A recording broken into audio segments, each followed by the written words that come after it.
Hello guys, आज हम पढ़ने वाले हैं ट्रिगोनोमेट्री। ठीक है, ट्रिगोनोमेट्री पढ़ाने से पहले मैं आपको बोल देती हूँ ट्रिगोनोमेट्री हम पढ़ेंगे क्यों। ठीक है, अगर कोई चीज़ हमें हमारे लाइफ में यूज है ही नहीं तो ट्रिगोन पढ़ने का कोई फ़ायदा नहीं है। ठीक है, तो एक्चुअली मैं बोलना चाहूँगी कि ट्रिगोनोमेट्री ना हम हर फील्ड में यूज़ करते हैं। अगर हम फिजिक्स में हैं, अगर हम केमिस्ट्री पढ़ रहे हैं, अगर हम मैथमेटिक्स पढ़ रहे हैं, हम स्टूडेंट हैं या फिर हम नौकरी कर रहे हैं, कुछ भी कर रहे हैं ना, हम ट्रिगोनोमेट्री यूज करते ही हैं।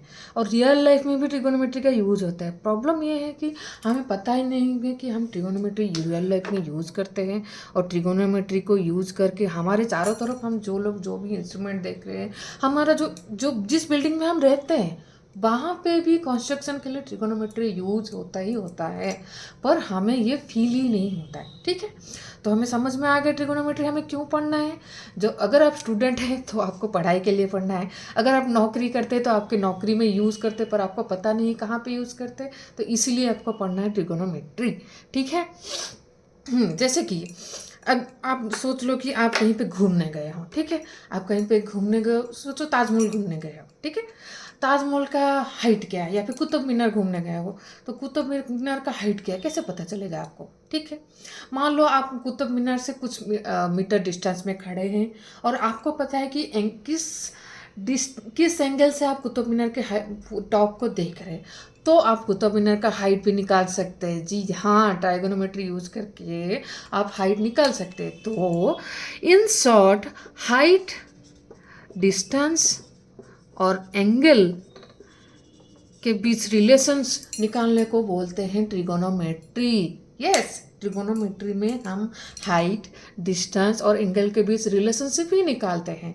जो भी हम पढ़ते हैं sine theta, cos theta, cot theta, tan theta, ये सब उस मतलब ये इन तीनों पे ही बेस्ड है, हाइट, डिस्टेंस एंड एंगल। ठीक है, समझ में आ गया। ठीक है, तो अब हम चलते हैं ट्राइगोनोमेट्री का मीनिंग क्या है। ठीक है, ट्राइगोनोमेट्री वर्ड में ही मीनिंग होता है। आप ना हमेशा मतलब एक गौर करना कि हर चीज़ में जो उसका नाम है ना, उस नाम पे उसका मीनिंग होता है।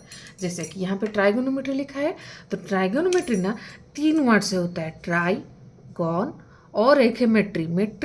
मेट्री आया है, एक वर्ड है मेट्रॉन।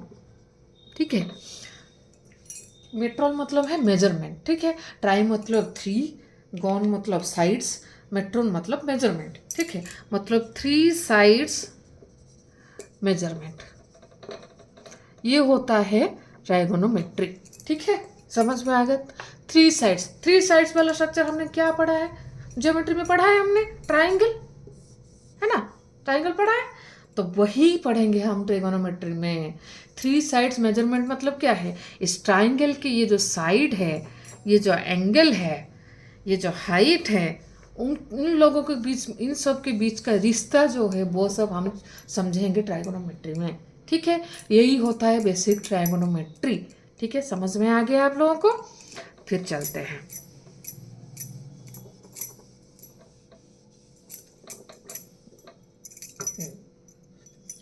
तो मैंने बोला कि 3 साइड का मेजरमेंट होता है ट्राइगोनोमेट्री। ठीक है, तो उसके लिए हम एक ट्राइंगल ले लेते हैं, ABC। ठीक है, जहाँ पे एंगल B है 90 डिग्री, लेट एंगल C है थीटा। लेट, हाँ, अभी के लिए हम एज्यूम कर रहे हैं कि एंगल C थीटा है। आप बोलोगे एंगल A नहीं ले सकते, हाँ ले सकते हैं, एंगल A भी ले सकते हैं हम थीटा।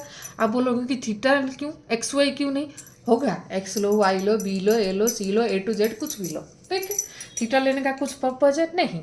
थीटा को ज्योमेट्री में जनरली एंगल को डिनोट करने के लिए थीटा लिया जाता है, इसीलिए मैंने थीटा लिया। ठीक है, थीटा अगर आप फिजिक्स में देखोगे तो टेम्परेचर, ठीक है, डिग्री सेल्सियस, वहाँ पे आ जाता है थीटा। और रेडिएशन फिजिक्स में देखोगे तो ये थीटा रे भी हो सकता है। ठीक है, तो ऐसा कुछ ये नहीं कि थीटा मतलब एंगल ही, इस मतलब जनरलाइज भाषा में हम थीटा एंगल के लिए थीटा लेते हैं, इसीलिए मैंने थीटा ले लिया। ठीक है, यहाँ पे क्या है, एंगल सी है थीटा। ठीक है, एंगल सी का परिमाण मैंने लिया थीटा। ठीक है, तो ये हो गया थीटा। ठीक है, अब हम जाते हैं देखो यहाँ से इम्पोर्टेंट है, यहाँ से अच्छे से ध्यान दे के सुनना पड़ेगा आप लोगों को। ठीक है, ये नहीं समझोगे तो कुछ नहीं होगा ट्रिगोनोमेट्री का। ठीक है, देखो थीटा, ये एंगल थीटा ले लिया है मैंने। देखिए एंगल के साथ परपेंडिकुलर होके कुछ खड़ा है क्या? हाँ खड़ा है। देखो ये परपेंडिकुलर होके खड़ा है कि नहीं? ये साइड परपेंडिकुलर होके खड़ा है, ठीक है। कौन सा साइड परपेंडिकुलर होके खड़ा है? ए बी, ठीक है।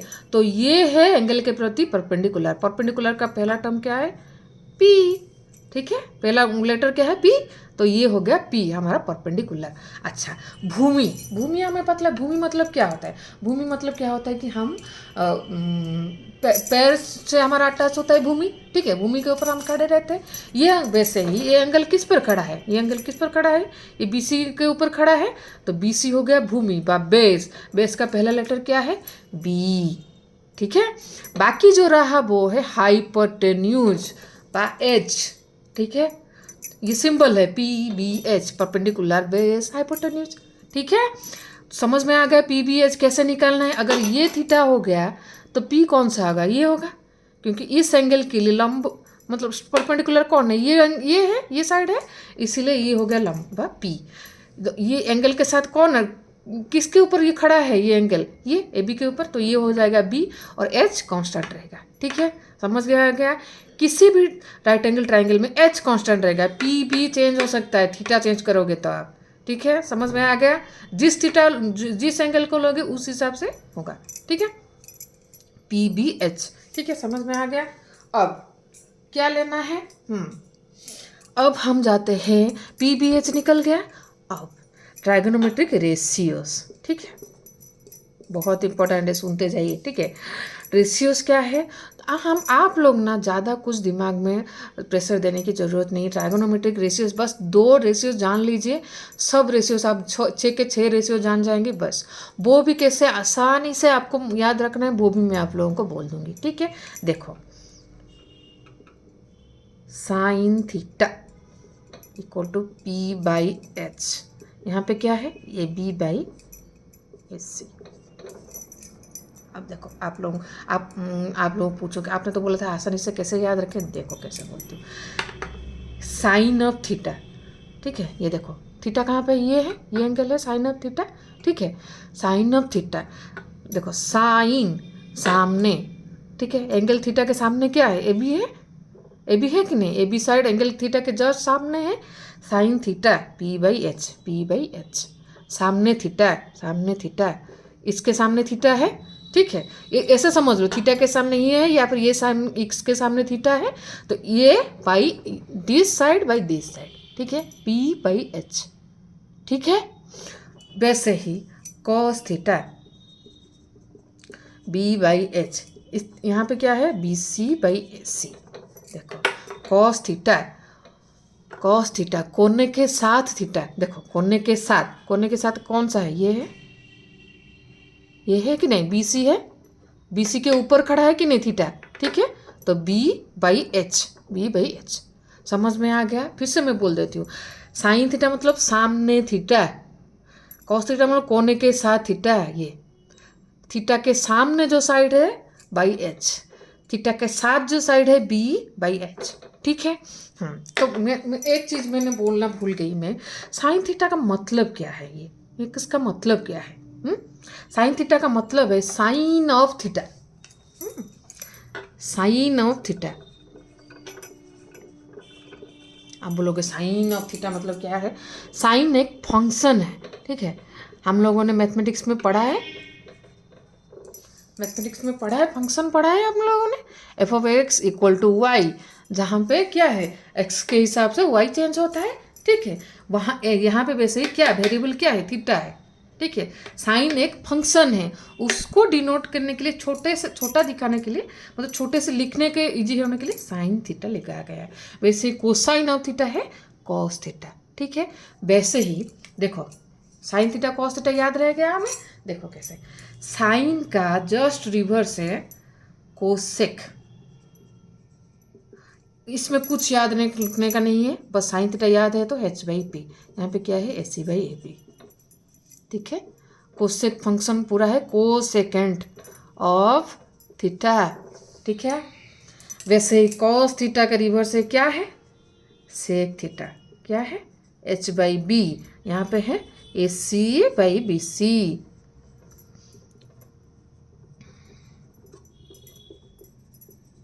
ठीक है, समझ में आ गया हमें?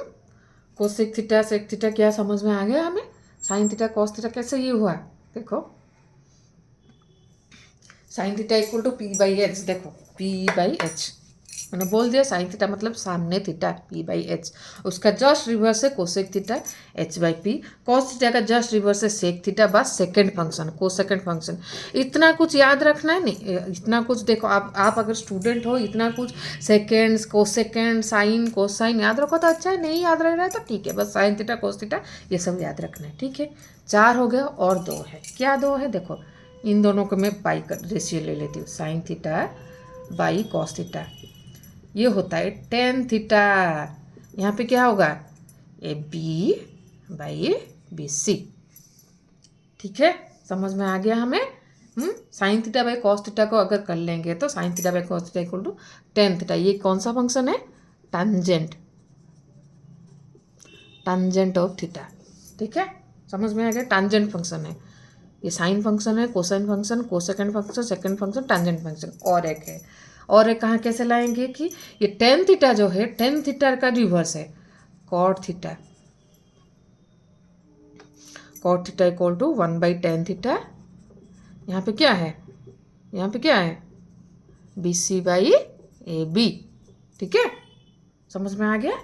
ये जैसे टांजेंट है ये हो कोट टांजेंट। ठीक है, स्मॉल लिखने के लिए मतलब सिंबल के लिए कोट कॉट थीटा लिखा गया है, और कुछ कारण नहीं। समझ में आ गया हमें क्या क्या हम लोगों ने अभी तक पढ़ा? ठीक है, ट्राइगोनोमेट्री मतलब क्या है? 3 साइड का मेजरमेंट, एक ट्राइंगल का 3 साइड का मेजरमेंट, एंगल का मेजरमेंट, इन सब के बीच जो रिलेशंस है वही है ट्राइगोनोमेट्री, और कुछ नहीं, सिंपल सा है। तो एक राइट एंगल ट्राइंगल लिया मैंने, क्या लिया? A B C. ठीक है, ए बी सी लिया, ए बी सी में एंगल सी लिया थीटा और एंगल बी लिया 90 डिग्री। तो पी बी एच कैसे निकाला हमने? जस्ट थीटा से परपेंडिकुलर क्या है? ए बी है, तो इसको ले लिया, परपेंडिकुलर का पहला लेटर क्या है? पी, ये हो गया पी। थीटा एंगल के साथ कौन है? एंगल किसके ऊपर खड़ा है? भूमि किसका क्या है? बी सी है, तो ये हो गया बी। बाकी जो साइड रहा है ए सी वो है हाइपोटेन्यूज एच है। ठीक है, उसके बाद हम लोग आए रेशियोज पे। रेशियोज यहाँ पे 6 रेशियोज है। ठीक है, पहला रेशियोज है साइन थीटा।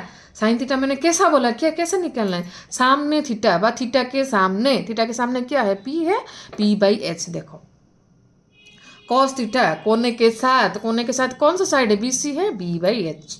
ठीक है, बस ये इन दोनों से बस बाकी 4 निकाल देना है, और कुछ ये करने की जरूरत नहीं। Sine theta equal to P by H, cos theta equal to B by H. वैसे साइन थीटा का रिवर्स क्या हो गया? Cosec theta equal to H by P. Cos theta का रिवर्स हो गया sec theta equal to H by P. वैसे sine theta by cos theta tan theta, tangent of theta equal to A B by B C. ठीक है, ये होगा P by B, P by B. वैसे cot theta होगा क्या? B by P. ठीक है, समझ में आ गया? हमें रेशियोज पता चल गया क्या होता है।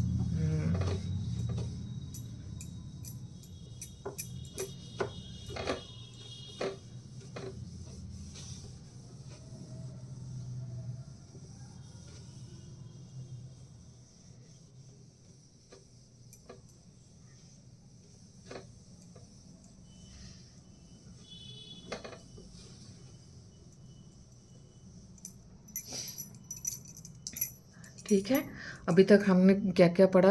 एंगल पढ़ा, कैसे ये होता है पढ़ा, कैसे पी बी एच डिसाइड करते हैं, कैसे साइन थीटा कॉस थीटा निकालते हैं। ठीक है, टेन थीटा कॉट थीटा सारे रेशियोज निकालते हैं, वैसे पता चल गया। अब हम लोग जाएंगे, हम तो पता चल गया कि क्या है। साइन थीटा मेरे पास 6 है। Sine theta equal to P by H, cos theta equal to B by H, cosec theta equal to H by P, sec theta equal to H by P. वैसे ही है tan theta equal to P by B, cot theta equal to B by P. ठीक है, अब आते हैं। अच्छा, ये मैं एक चीज़ बोलना ये होगी कि ये जो थीटा साइन थीटा ये सब है, हम हमेशा थीटा को पॉजिटिव लेते हैं। ठीक है, आप सोचोगे थीटा कुछ नेगेटिव है क्या? वो और एक पढ़ाई है, वो ट्राइगोनोमेट्री में मैं आपको नहीं समझा सकती, ठीक है, वो छोड़ दो, ठीक है, इस चीज़ को आप स्किप कर देते, छोड़ो, ठीक है। Sine theta equal to B by H cosec theta, ये हो गया, ठीक है। अब थीटा का जो थीटा जो है ये वेरी भी कर सकता है, हाँ वेरी कर सकता है, ठीक है। तो थीटा जब वेरी करेगा उसके हिसाब से, मतलब मेरा क्या मतलब है, अब हम ये निकालेंगे थीटा का डिफरेंट डिफरेंट एंगल के लिए साइन थीटा कॉस थीटा, ये जो 6 है इनका वैल्यू क्या होता है, मतलब थीटा अगर 0 है तो इन सब का वैल्यू क्या है, थीटा अगर 30 डिग्री है इन सब का वैल्यू क्या है, थीटा अगर 45 डिग्री इन सब का वैल्यू क्या है, 60 डिग्री वैसे ही 60 डिग्री 90 डिग्री, ठीक है, इन सब के लिए इसका वैल्यू क्या है, ठीक है। समझ पा रहे हो मैं क्या करने जा रही हूँ, डिफरेंट डिफरेंट एंगल के लिए ये जो रेशियो से उनका वैल्यू क्या क्या होता है वो हम लोग देखने वाले हैं, ठीक है। सोचो मैं ऊपर से नीचे आ रही हूँ, ठीक है। अगर सोच लो ये अगर थीटा 90 डिग्री होता है, समझ पा रहे हो, थीटा अगर 90 डिग्री होता है, सोच लो क्या हो जाएगा, ऐसे हो जाएगा थीटा, ये जो एसी साइड है ऐसे हो जाएगा, है कि नहीं, ये इसके ऊपर कोलैप्स कर जाएगा, है कि नहीं, समझ पा रहे हो तो मैं क्या बोल रहा हूँ, ये 90 डिग्री है ऑलरेडी, ये भी 90 डिग्री हो गया, तो ये क्या हो गया 0 डिग्री हो जाएगा, समझ पा रहे हो, इसका मतलब ए बी और ए सी का वैल्यू सेम हो जाएगा, पी इक्वल टू एच हो जाएगा कि नहीं, क्योंकि पी और एच ओवरलैप कर जाएंगे, तो फिर कैसे लाना है, साइन 90 कितना होगा, ये दोनों तो सेम है, क्या होगा पी इक्वल टू एच है तो ये इसका वैल्यू आ जाएगा 1, समझा पाई तो मैं, ये अगर 90 डिग्री हो गया तो क्या होगा, ये दोनों सेम हो जाएंगे, ए बी ऐसे सेम हो जाएंगे, तो इनका वैल्यू सेम हो जाएगा, तो इन दोनों का रेशियो है ये साइन थीटा, साइन 90 डिग्री 1 हो जाएगा, ठीक है, समझ में आ गया। कॉस 90 डिग्री कितना होगा,